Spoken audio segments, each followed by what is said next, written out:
Hello and welcome to another video and podcast from Fantasy Football Scout. My name is Joe and today I'm going to reveal my Game Week 14 team. Lots to pack in this week because we've got Game Week 14 deadline on Tuesday. I'm recording this on Monday around lunchtime, and also we've got another game week to come, Game Week 15 this coming weekend. So we've got lots of videos and content at Fantasy Football Scout this week. What I'll do is as well as revealing my Game Week 14 team, I'll quickly look back at Game Week 13, ahead to my future moves during the busy festive period, attacking defenders latest. I still want to get a better defender or two, and why Haaland is costing fantasy managers dearly. Also, just a reminder, do press that like button. It does help us out, and also do make sure you subscribe to keep up to date with our latest videos and podcasts wherever you get them from. Okay, what I'll do is I'll have a look at my Game Week 13. And it was quite good. I took a hit, my first hit of the season. I don't plan to take that many, but I just looked at the various permutations of how I was going to plan the next few game weeks. I knew I wanted, as a core, Palmer, Salah, Saka. So I moved off Haaland Game Week 10, and I've gradually been reinvesting that money. And this was the sort of the final part of that. And now I can just do round the edges for the other players. So Palmer, Salah already in place. Saka I wanted to get in, so I took a hit for him. Alexander-Arnold and Brennan Johnson were removed for Aït-Nouri and Saka.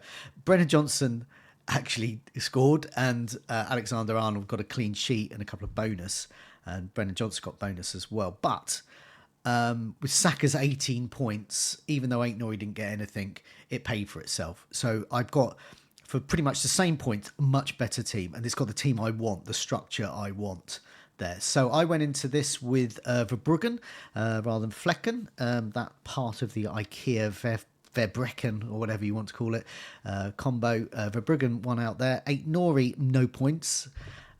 Gabriel, assist and a goal and a pre-planned substitution, so I'm not too worried about him starting Game Week 14. Mikalenko -1 point. It was either between him and Lewis.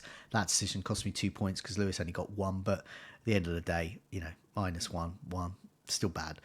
Palmer, brilliant, 14 points. He was my vice-captain. Brian Mbeumo, surprisingly blanked.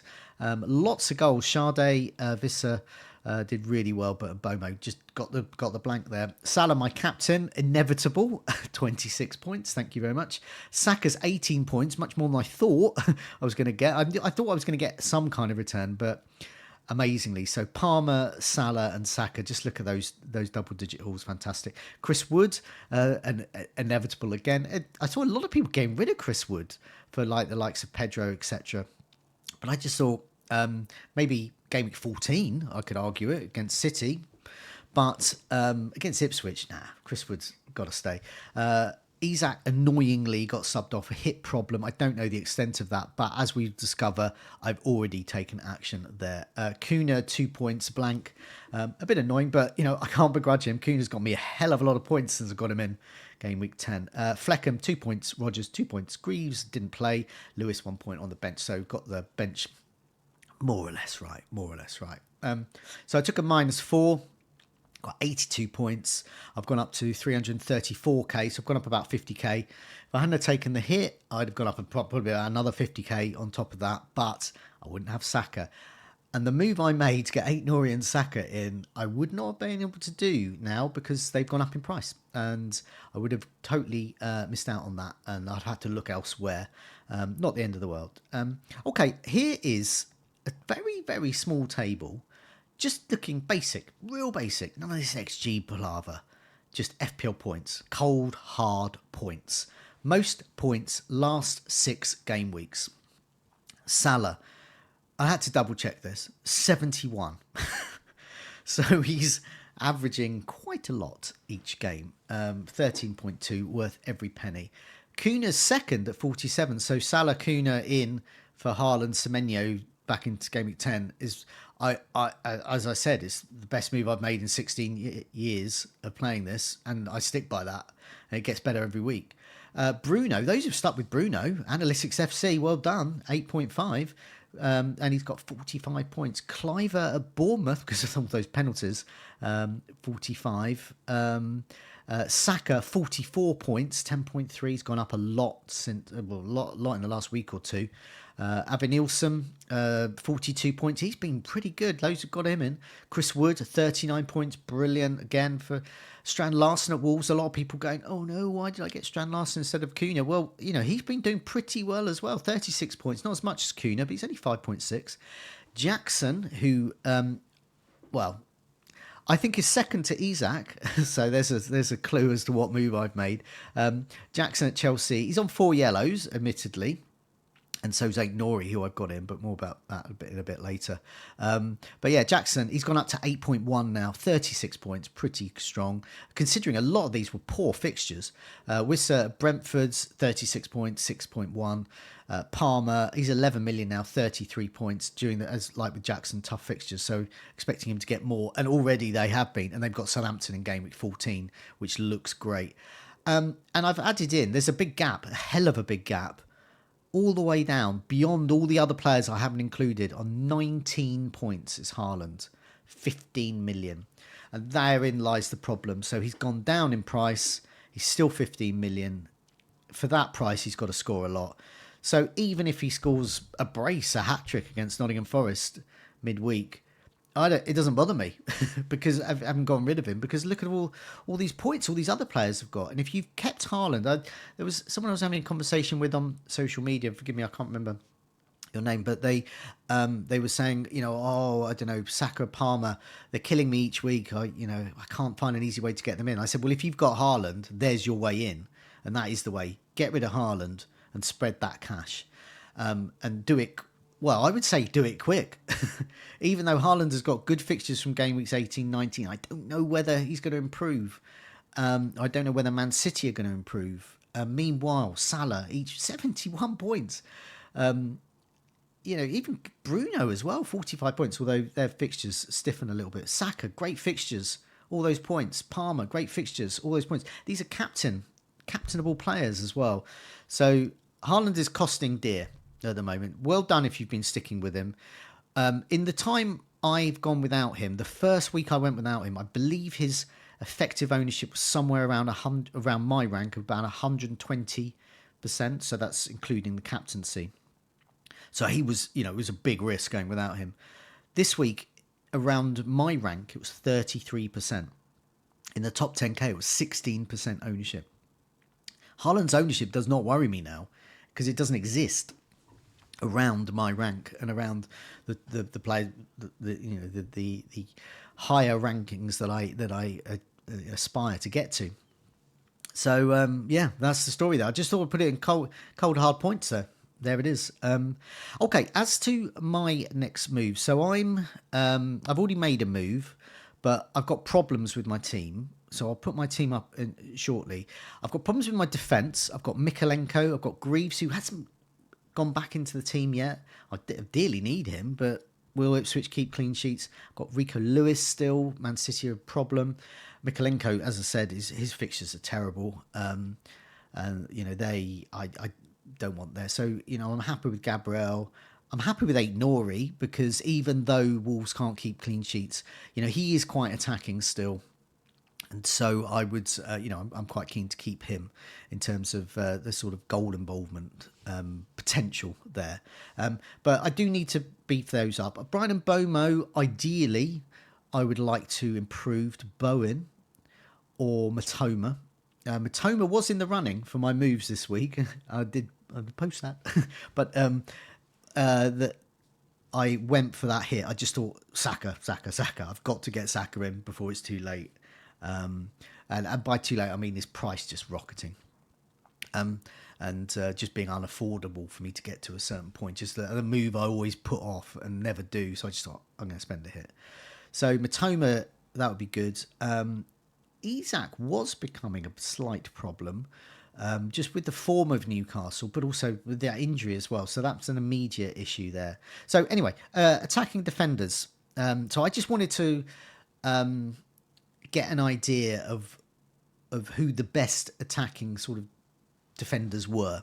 That's right. So I went for 8 Nori. Maybe I should have looked at this in a bit more detail and gone for someone else. I was on the FPL General show. Luckily, I was promoting Emerson, who's got really good returns, even though they've been mixed in terms of clean sheets. West Ham's fixtures do improve. And so I do think Emerson is still good at 4.4.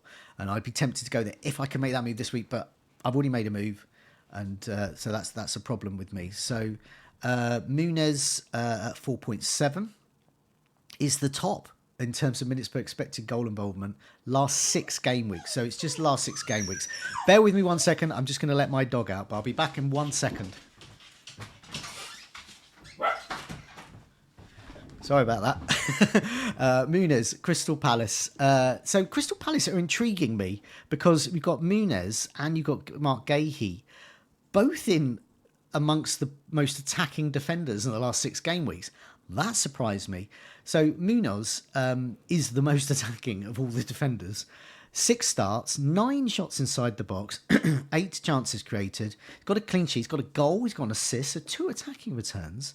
Minutes per baseline bonus every 8.6 minutes because he's won 4 fouls as well. Okay, yeah, I'm interested. I'm interested here. I mean, I remember 2 or 3 seasons ago, Luke Shaw was posting these sorts of stats and getting returns, and people going, "Oh, Luke Shaw, what are you promoting him for?" And then soon he was like part of that template within a few weeks. So this is why this is interesting me. So Crystal Palace, mixed fixtures, but you could use them as part of a rotation.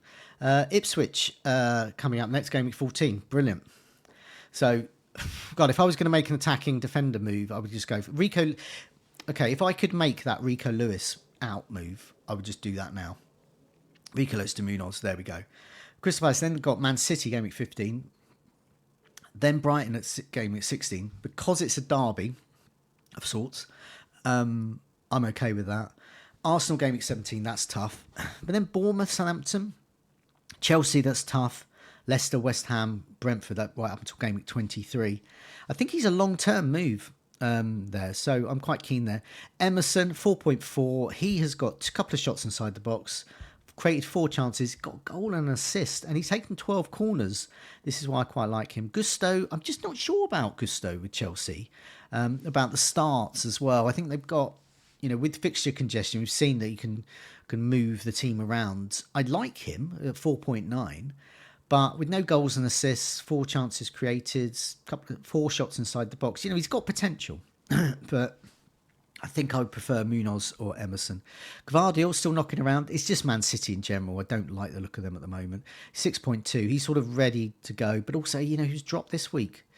Game week 13. So I'm not sure there. Leif Davis, still these great stats. But are we going to get the returns? We're getting some returns. Got a goal and an assist last 6. 14 chances created, but just a couple of shots inside the box. He's sort of, I prefer Munoz and Emerson, basically. Lewis Hall, I think, is still quite knocking around, quite strong. Obviously, he lost his clean sheet. 4.4 million he costs. He's starting every game at the moment. 3 shots inside the box, 9 chances created. Taking 15 corners. Leif Davis taking 21, by the way. And Emerson, as I said, Emerson's taking 12. And then you got Mark Gahey here. He's taken 6 shots inside the box, created 4 chances. So Crystal Palace's fixtures, that's why I've highlighted them here. I think they're quite good to get in now because you can rotate them. And then there's quite a nice run, sort of game week 21 to 23. You can play them every week. Yeah, 4.7 for Munoz. I think I quite like that. I like that a lot. It's really annoying. So I'm pleased I've taken that hit for Saka because I've sort of caught up a bit there. I've had to do another move up front. I would like, ideally, Brian Mbeumo to be upgraded. But if Brian Mbeumo's, one of my biggest problems, then, I've won it. But he's not. I've got other problems. And then my defence. So, yeah, Munoz, Emerson. Annoyingly, they're probably going to go up in price. So, please ignore everything I say. I don't buy them. I don't want them to go up in price until I can get them in. Okay. Here is my next game week. I've already made the move, and there he is. Thinking with my head, as Nicolas Jackson's picture says. I've got him in. So I'm going with a 3-5-2. I was I was thinking of getting Chris Woods to João Pedro, and I was thinking about Brian and Bomo to either Matoma or Bowen. But Isak off with an injury, really fast games approaching. I don't think he's going to play the Liverpool game. He could be back after that. I don't like that situation. Now, Jackson is obviously in great form, and Chelsea have brilliant fixtures. Palmer's ownership's going up and up and up. So I think if you need a bit more, if the Chelsea are going to keep scoring so much. Now, Jackson's on 4 yellows, so he's safe for the Southampton game. He could get his 5th yellow in that game and miss the next game. But I'm okay with that because I think attacking wise, my bench is okay. I've got an 8th attacker all the time at the moment. So at the moment, I'm benching Chris Wood, but he's away to Man City because on paper it's the worst fixture. But I don't mind Chris Wood coming in, and that's the same for the other fixtures to come as well. So Rodgers, I like Rodgers and Wood as a combination. So I'm going to play one of them. I'm quite happy with that now. One of those each time. And Chris Wood showed against Ipswich, he is the main man for Nottingham Forest. And they're in strong form. They're challenging Brighton for top 4. So I've got Verbruggen in goal away to Fulham. I think it's better than Flecken away to Villa. 8 Nori away to Everton. Could be getting a clean sheet, fingers crossed. Gabriel at home to Manchester United. I think it should be okay there. Rico Lewis is going to get a run out. In my team, whether Pep decides to give him a run out, another thing. At home to Nottingham Forest. I think Man City could win that, but I don't think it's going to be hugely high scoring. Could be 2-0, 1-0, 2-0. Palmer's my captain away to Southampton. Really strong. He's in strong form. I think it's the best fixture. Brian and Bomo away to Aston Villa. As I said, ideally I'd like to improve that, but I'm okay with that. My choice really is Chris Wood or Mbumo to bench. At the moment, I think Chris Wood probably just about has it, but both on penalties. So, looking at Villa's form at the moment, and then again, looking at City's form, I don't know, that's a tough one. That may change. Mohamed Salah is my vice-captain away to Newcastle. I just prefer Palmer's fixture. But, I'd be happy to captain Salah as well. Saka at home to Manchester United. To be honest, Saka's captainable pretty much most game weeks now. Rodgers at home to Brentford, I think is better than Chris Wood. So yeah, I'm definitely playing him. Nicolas Jackson is new in and he's gone up in price. So I bought him in last night.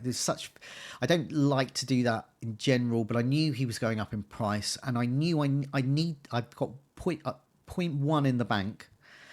So yes, I could have absorbed that price rise, but I need that money, extra money to beef up Mikalenko, Rico Lewis. And I just need that little bit of extra money. I don't want to get priced out of anyone. So I could now I've got that little bit extra money.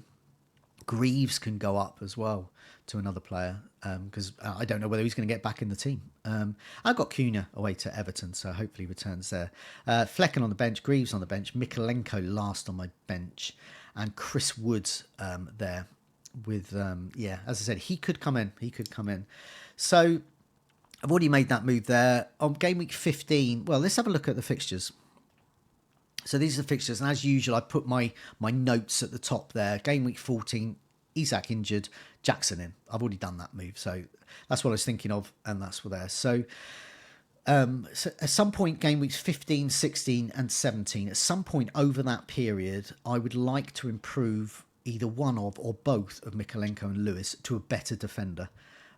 Or better defenders. And Brian and Bumo, ideally, I would like to move to Matoma and Bowen. And I'll run through the fixtures about why. But that period might run out of good fixtures, so I might move on to something else. I might end up just keeping Brian and Bomo. And then around sort of the game week 18, 19 time, I've just put in question marks, will City improve? At the moment, I wouldn't want to invest in Haaland. I certainly wouldn't because I just think there's better value. But do I want Gvardiol, for example? Is there going to be a midfielder that's going to improve? Is there going to be, I don't know, some kind of move made by Pep Guardiola that's going to just improve that side? And, will Grealish be the one? I don't know. De Bruyne, will he come in? I don't rule them out, but I do at the moment. But I don't, when their fixtures improve. So top of this is Arsenal. This is why I got Saka in. So I've got Saka, Gabriel, and I can do with another one. I don't know which one yet. They've got Manchester United, Fulham, Everton, Crystal Palace, Ipswich, Brentford, and it goes on. Chelsea, they've got Southampton away, Tottenham away, Brentford, Everton, Fulham, Ipswich. Great fixtures. That's why I got Jackson in.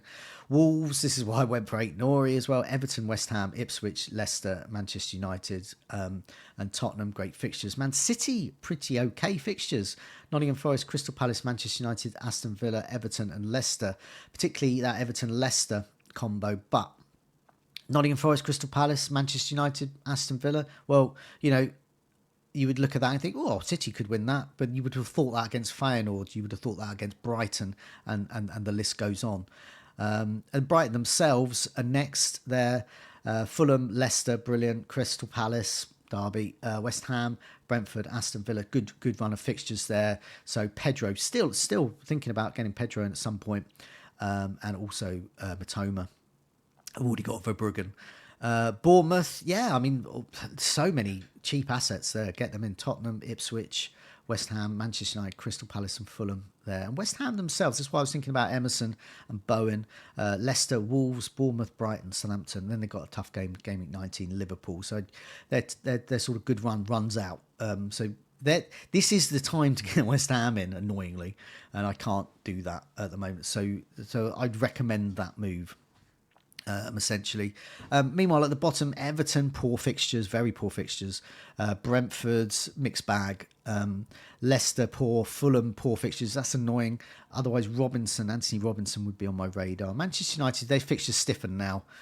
So it's basically game week 17. I'd look to go back there. So I wouldn't mind getting Bruno Fernandes in if he's going to keep that form up. And Crystal Palace, as I said, a mixed bag, but they do have some good fixtures. And then it sort of really improves just after Christmas as well. So lots to think about there. I hope that's been of use. I'll be back to talk about my game week 15 team reveal later this week as well. FPL General will be back. He's not going to be doing a video ahead of game week 14, but he is ahead of game week 15. He's just away today. And I'll be talking to Tom Freeman as well. I'll be doing his team reveal video. Got team news Tuesday and Friday, 2 team news videos there. And of course, Goals Imminent show. We're going to do one ahead of game week 15, not 14.